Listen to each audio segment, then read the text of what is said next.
안녕하세요. 소아청소년과 전문의 정임입니다. 2023년 10월 13일 중앙일보에서 단독으로 식약처 인증 한약재라더니 1급 발암물질 7차례 검출이라는 기사가 나왔습니다. 보통은 단독이라 해도 후속 기사가 연이어 나오는 게 일반적인데 이 기사는 글자 그대로 단독이었네요. 온 국민이 자신과 가족의 건강을 위해서 꼭 알아야 할 내용인데 놓치신 분들이 많을 것 같아서 알려드립니다.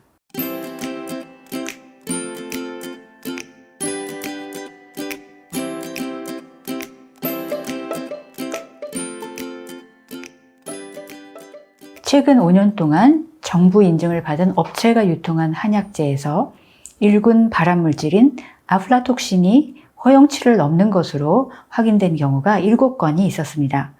이 아플라톡신은 세계보건기구 산하기관인 국제암연구소 IARC가 1급 발암물질로 분류한 곰팡이 독소입니다. 2023년 10월 12일 식품의약품안전처 등에 따르면 2018년부터 2023년까지 5년간 국내에서 유통되었던 한약재 7건에서 아플라톡신이 허용치 이상 검출되어서 회수되고 폐기되었다고 합니다. 이들 제품은 식약처가 인증한 GMP, 즉 제조 품질 관리 기준에 따라서 업체에서 생산되었는데 GMP 제조업체는 정해진 기준과 규격에 따라 적합한 한약재 원료를 입고하고 또 출하해야 합니다. 참고로 아플라톡신 외에 한약재 관리 물질인 벤조필렌, 비소, 카드뮴 등이 국제암연구소에서 1군 발암물질로 분류되고 있습니다. 그 중에서도 인체 발암성이 확실한 아플라톡신은 지속적으로 섭취할 경우에 간괴사, 간경변, 간암 같은 것을 일으키는 것으로 알려져 있습니다. 특히 이 아플라톡신은 열에 아주 강해서 섭씨 270도 내지 280도 이상에서 가열을 해야 분해되기 때문에 일반적인 열 처리 과정으로는 독소가 완전히 제거되기 어렵다는 문제가 있습니다.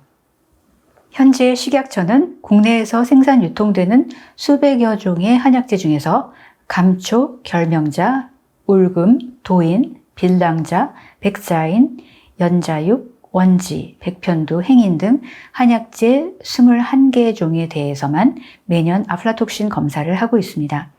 하지만 이마저도 검사 실적이 해마다 감소하여 아플라톡신 수거 검사 건수가 2018년에 891건에서 2022년에는 551건으로 4년 만에 55%나 줄었습니다.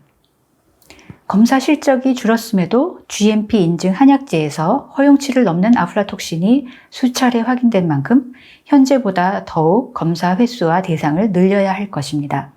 또한 한약재 GMP 제조업체에서 생산되고 수년 동안 유통 보관 중인 한약재에 대해서도 추가적인 검사가 필요합니다.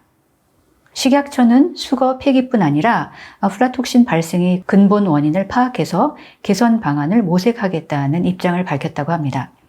하지만 이처럼 건강을 목적으로 소비되는 한약재에서 1군 발암물질이 확인된 사실을 정작 소비자들에게는 전혀 알리지 않고 있는 것을 국민들이 납득할 수 있을까요?